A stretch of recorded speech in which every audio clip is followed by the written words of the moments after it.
ने मुल्क की मईशत को तबाही की दलदल में धकेल दिया है। शहबाज स्पीड से ज्यादा स्पीड से बढ़ते डॉलर ने रुपए के ताबूत में आखिरी कील ठोंक दी। इंटरबैंक में अमरीकी करेंसी की कदर मजीद ₹2.92 बढ़ गई। डॉलर कारोबार के अख्ताम पर ₹224.91 पर बंद हुआ। पिछले 3 रोज में डॉलर ₹13.96 महंगा हो चुका है।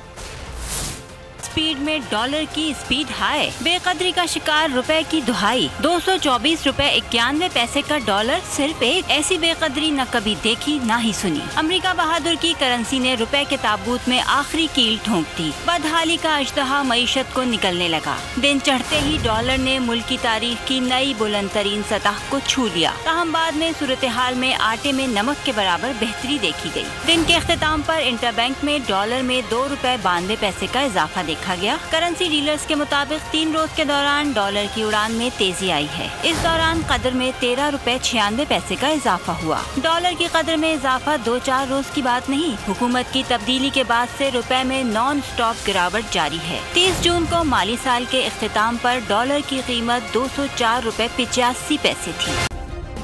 सब्सक्राइब करें और बेल दबाएं ताकि कोई खबर रह न जाए।